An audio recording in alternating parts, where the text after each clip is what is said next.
Stardew Valley might be one of the greatest games I've ever played. From the comfortable atmosphere to the day-to-day tasks, it's something I can genuinely recommend to everyone. Huh?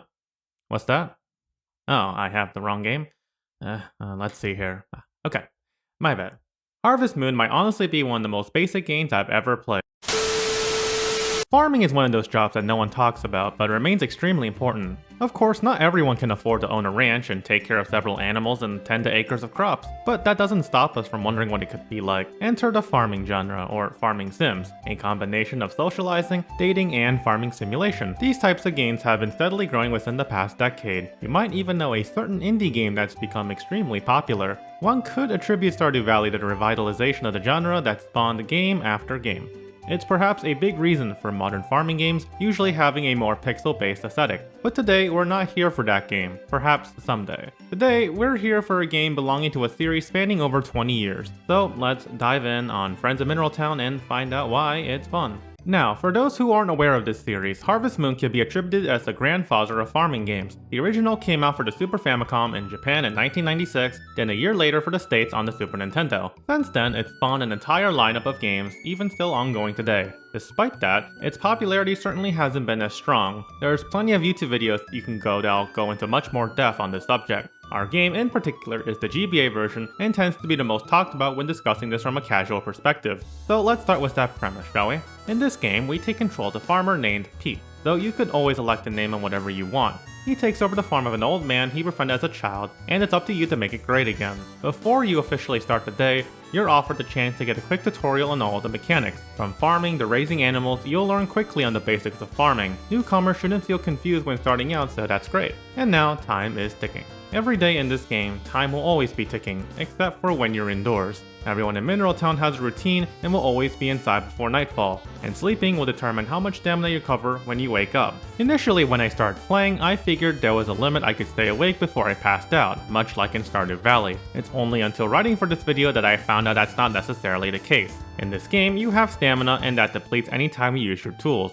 You'll get quick notifications whenever you start to drop to certain thresholds. At 0%, you'll start getting fatigued, and if you keep working, you're gonna pass out eventually. Sleeping is one of the ways to get stamina back. From what I understand, you can technically stay up all night, but you'll end up starting the day at 10 AM rather than 6 AM. Eating food or going to the local hot spring will restore your stamina as well. So what does this mean? If you really wanted to, you could just keep grinding past midnight, wake up, eat/wash up, and just keep doing as you do.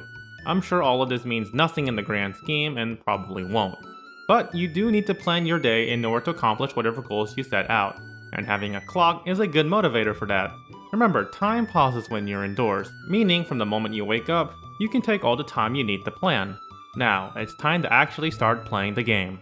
You start with the following tools: sickle, hoe, hammer, fishing rod, watering can, and axe. Sickle cuts grass, hoe tills soil for seeds, hammer destroys stones, fishing rod lets you catch fish, watering can waters crops, and the axe breaks branches and stumps. The more you use each tool, the closer you get to unlocking the ability to upgrade said tool. Naturally, you're going to want to start farming. That is the name of the game after all. It's basic and honest work, and certainly mindless too. But it's that feeling you get when it's harvest time and you get to pluck each crop for money. There's something rewarding about it. It's a money machine waiting to happen. Just remember to keep watering them every day unless it's raining. An important thing to note is that one use of seeds will cover an entire 1 tile radius around you, much different than in Stardew Valley. So please, keep in mind where you start planning. Aside from that, the tools you'll have the next highest usage would be the hammer and fishing rod. Most of the footage I've gathered is either me fishing or mining with a bit of farming in between. I won't lie to you, those two activities are the real money makers when you start playing. Just spending the whole day fishing will net you a decent profit.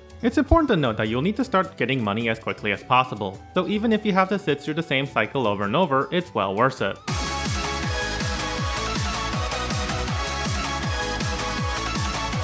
For mining, you'll need to enter the spring mine. As you hammer these rocks, there's a chance to uncover some ore which you can sell, gift, or use as an upgrade for your tools.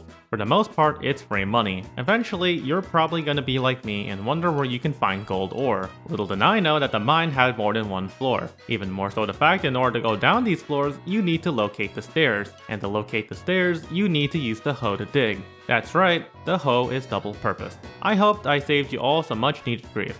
More importantly, it brings about the necessity to upgrade your tools. Doing this will allow you to destroy certain obstacles, use less stamina, and clear out more weeds. Progressing in the game, I found myself being able to do so much more for less, and that was great. And thanks to befriending some of these harvest sprites, I've unlocked free labor as they get to water my crop. Yes, in this game there's a hut just up the town filled with these harvest sprites. If you befriend them to a certain point, you can get them to do chores around the farm, saving you a significant amount of time. You can also do these mini games in order to increase their effectiveness at said chore. Befriending not only the harvest sprites, but the town folk will unlock benefits that'll be of use to you. Just be sure to gift them things they like in order to increase their heart level. At certain points, you'll trigger cutscenes with them. So gifting isn't just a means of romance, it's also a means of progression. And more than that, it's to also get to know the characters you see in your day-to-day life. Speaking of romance, these earlier Harvest Moon games have quite the feature known as rival events. Depending on your affection level and current time, cutscenes can occur with a romantic interest and a designated male character. Eventually, if nothing is done, the two will get married. It's surprising, to be honest, coming off of Stardew Valley. To sing, I actually have to try and win someone's affection. Almost like real life. This feature was pretty prominent in the series, but was dropped in more modern titles. From what I found, it was due to surveyed Japanese players not liking the feature. I can see why it's unpopular. After all, it could put in some unneeded pressure on the player, who's probably trying to balance their schedule as is. Me personally, I think it's really neat. While I'm yapping too much already about it, I do have to admit that it does feel a bit stagnant in this world. Sure, you do have the hard events to know the characters, but not much else goes on aside from a few events. With these rival events, it feels like everyone else is progressing just like me. It's that sense of immersion that helps solidify that you're actually in a living, breathing community. So far, it sounds like there's a lot to do. It does get much easier to handle as you go through the game. The day-to-day activities help stimulate our modern brain rot-ridden minds with goals to keep track of. Since there's no ultimate goal, you're free to plan out the seasons however you want. Do you want to make as much profit as possible? Perhaps you want to get to know a certain person. That level of openness, while intimidating at first, will come to you naturally. The game knows this too, so it slowly gives you more things to do. By earning more money, you can even earn yourself some farm animals like chickens. Increasing work productivity makes a player feel more confident in taking on even more. Do you see the cycle at work? It's great, just like how you should be subscribing. Now, at first, you start with a measly 3 slots for both your tools and items, much smaller than what you might be used to in more modern games. And yeah, it is. Early on, you're going to be swapping out tools on the fly. A good bit of advice I can provide is to invest in regrowable crops. Cucumbers are a great pick in your spring year as you'll take less trips overall to pick up new seeds. Not to mention it takes 9 days to grow, 5 to regrow. There's 30 days in spring. Since you start with 500 gold, you spend 400 for 2 cucumber seeds. That's 2 patches of 8. They'll grow on the 10th, and each cucumber is worth 60 gold. So that's about 960 gold right there. Then 5 days later, at another set. 15, 20, 25, 30. So in total, that's about 4,800 gold. And this is only from 2 cucumber patches, not including all the fishing and mining you'd be doing. Also, as I said before, make sure to befriend those harvest sprites. Free labor should not be underestimated. The amount of time and work you save is invaluable. You'll also receive a horse to take care of by the town's livestock rancher Moogie. Be sure to greet it every day, buy a brush for 800, and also do that every day and whistle towards it. Do this for the entire year, and you should earn enough affection to permanently keep it. Congratulations, you now have a horse to ride around town and compete in the horse derby event.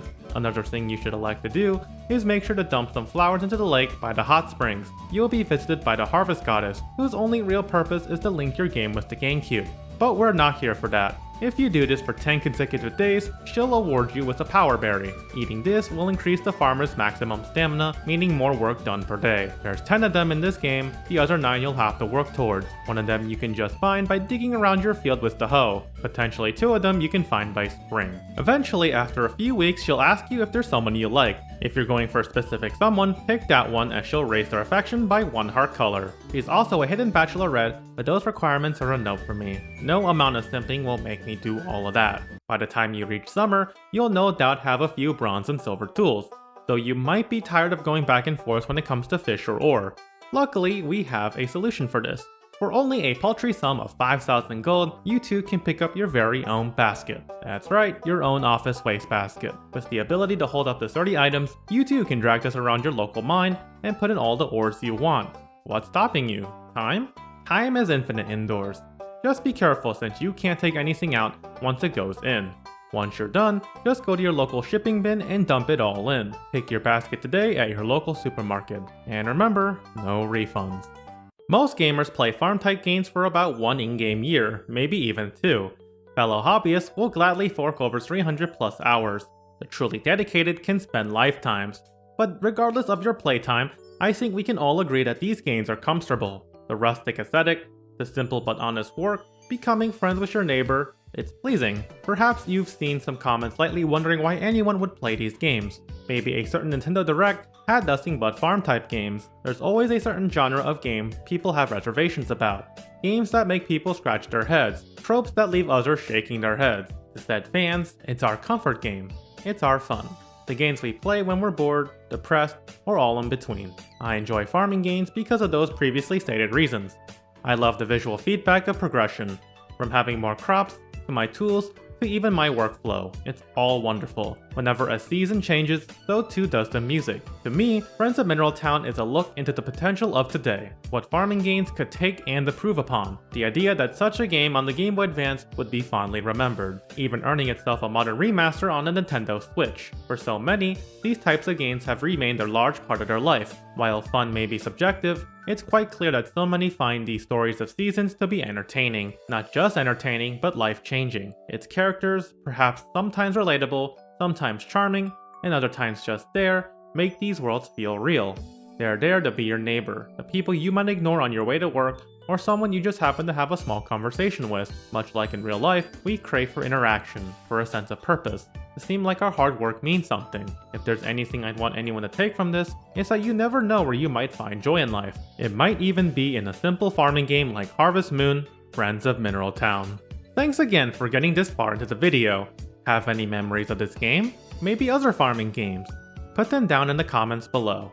If you did enjoy the video and want more, just hit that red button over there. I look forward to seeing you all very soon. Peace.